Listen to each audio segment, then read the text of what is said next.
السلام علیکم ورحمۃ اللہ تعالی وبرکاتہ۔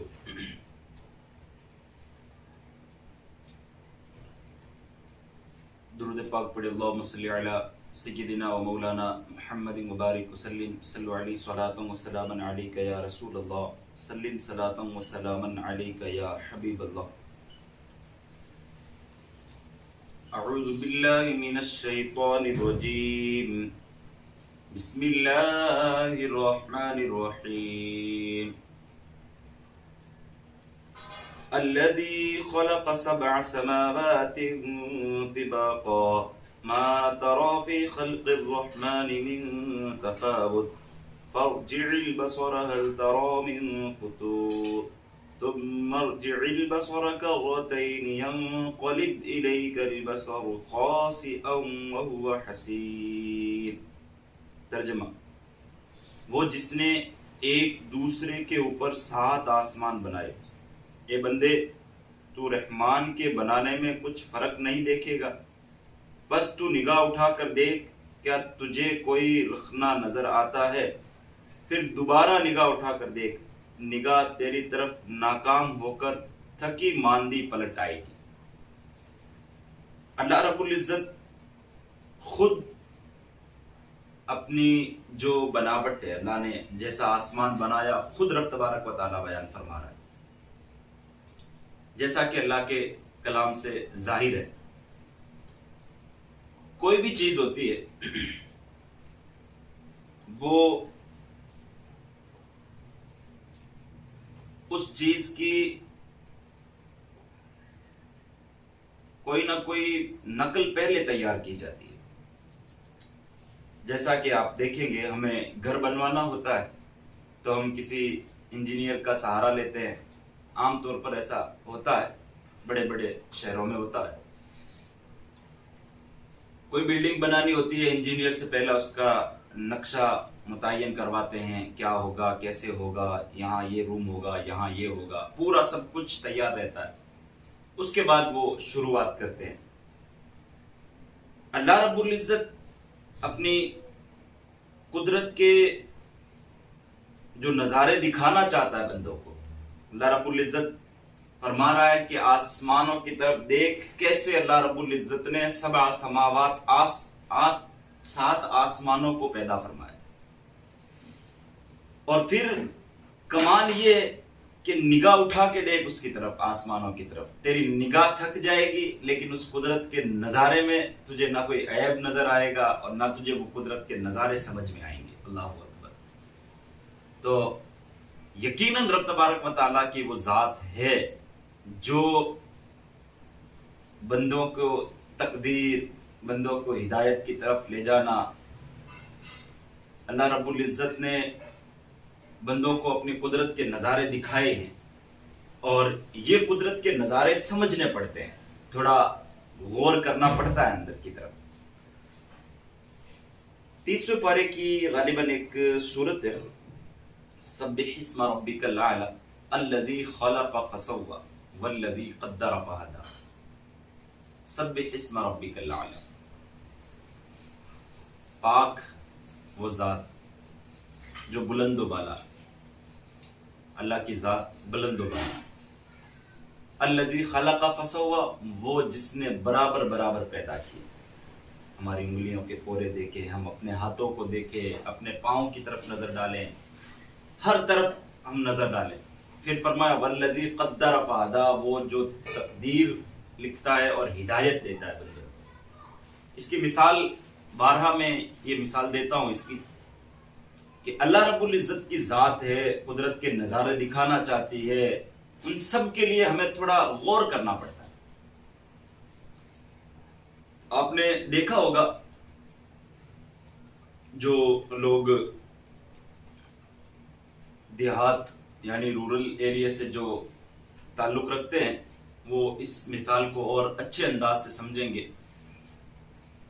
مرغی انڈا دیتی ہے، اب اس انڈے سے جب بچے حاصل کرنا ہوتے ہیں تو اس مرغی کے نیچے انڈوں کو رکھ دیا جاتا ہے، مرغی اس کے اوپر بیٹھتی ہے، اپنا ٹیمپریچر درجہ حرارت اس کو اوپر ڈالتی ہے، تو اس بے جان انڈے میں جان آ جاتی ہے۔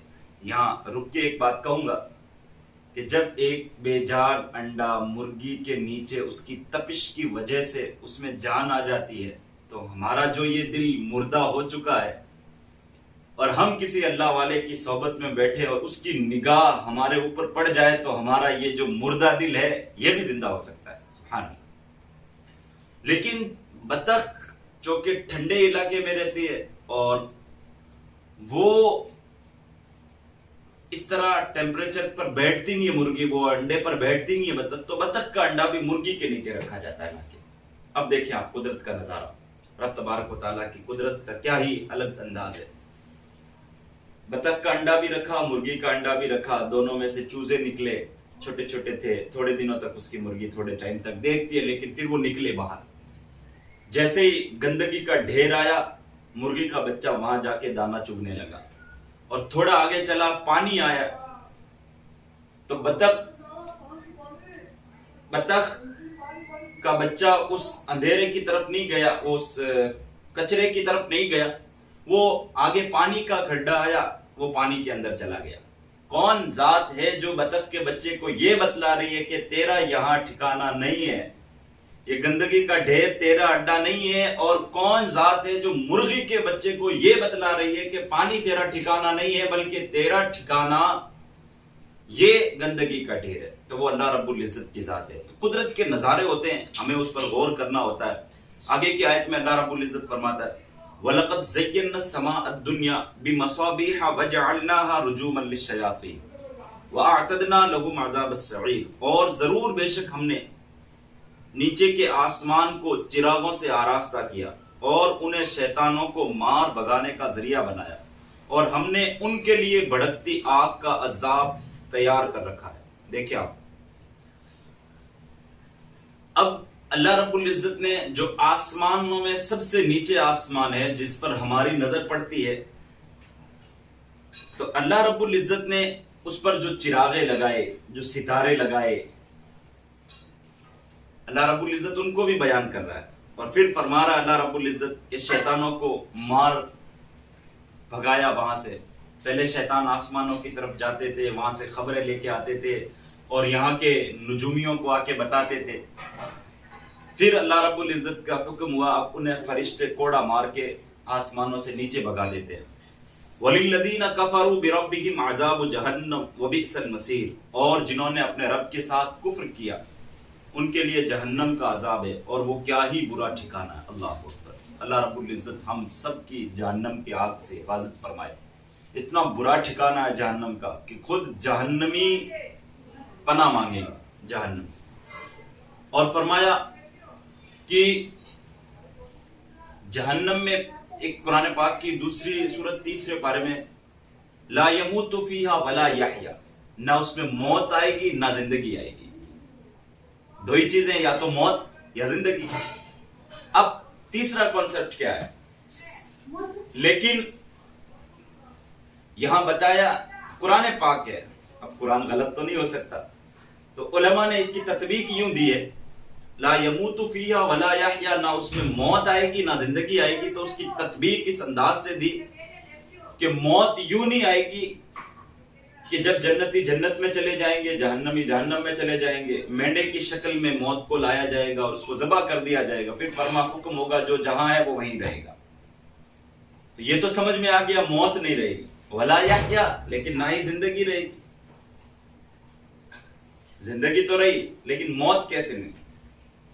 تو دیکھیے کانسیپٹ، لا يموت فیہا ولا یحیا، نہ اس میں موت نہ زندگی، موت ذبح ہو گئی تو زندگی تو باقی رہی۔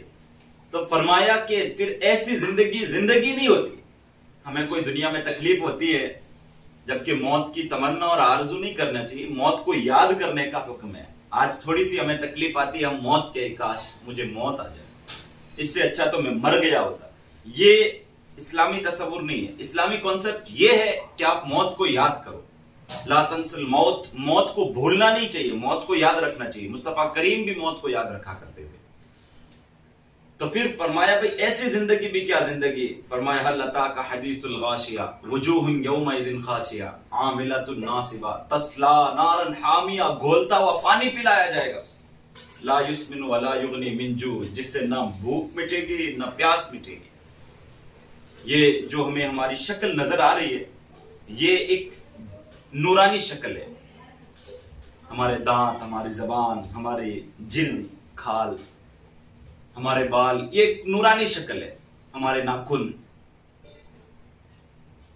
جہنم میں اللہ رب العزت تمام مومنین کی حفاظت فرمائے، جہنم میں اگر کوئی جائے گا تو جہنم میں یہ جو نورانی شکل ہے یہ چھین لی جائے۔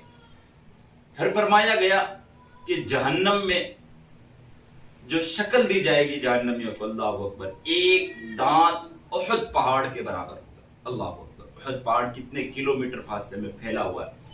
فرمایا گیا ایک دانت احد پہاڑ کے برابر ہوگا، اور یہ جلدیں موٹی کر دی جائے گی تاکہ اللہ کے عذاب کو سہیں۔ اللہ اکبر۔ تو فرمایا کہ وبئس المصیر، بہت برا ٹھکانہ ہے۔ آگے والی آیت فرمائے اذا القوا فیہا سمعوا لہا شہیقا وہی تفور، جب وہ کفار جہنم میں ڈالے جائیں گے تو اس کی چنگاڑ سنیں گے اور وہ جوش مار رہی ہوگی، جہنم جوش مار رہی ہوگی۔ پھر فرمایا تکاد تمیز من الغیظ کلما القی فیہا فوج سألہم خزنتها الم یأتکم نذیر قالوا بلی قد جاءنا نذیر فکذبنا وقلنا ما نزل اللہ من شیء ان انتم الا فی ضلال کبیر وقالوا لو كنا نسمع او نعقل ما كنا في اصحاب السعیر فاعترفوا بذنبهم فسحقا لاصحاب السعیر۔ معلوم ہوتا ہے کہ غضب سے پھٹ جائے گی وہ جہنم، غضب سے پھٹ جائے گی۔ جب کبھی کوئی گروہ اس میں ڈالا جائے گا تو اس کے داروغہ ان سے پوچھیں گے کیا تمہارے پاس کوئی ڈر سنانے والا نہیں آیا؟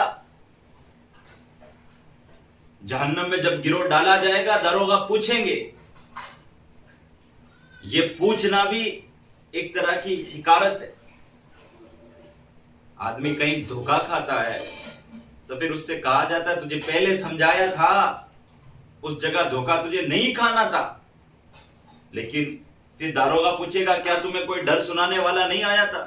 وہ کہیں گے کیوں نہیں، بے شک ہمارے پاس ڈر سنانے والے تشریف لائے، پھر ہم نے انہیں جھٹلایا اور ہم نے کہا اللہ نے کوئی چیز نہیں اتاری، تم تو بڑی گمراہی میں ہی ہو۔ اور وہ کہیں گے اگر ہم سنتے یا سمجھتے تو دوزخ والوں میں نہ ہوتے۔ تو اب انہوں نے اپنا گناہ کا اقرار کیا، دوزخیوں کے لیے پھٹکار۔ تو ہم بھی اپنے نیک اعمال کریں، اعمال کو درست کریں، اعمال صالحہ کریں، جنتی اعمال کریں۔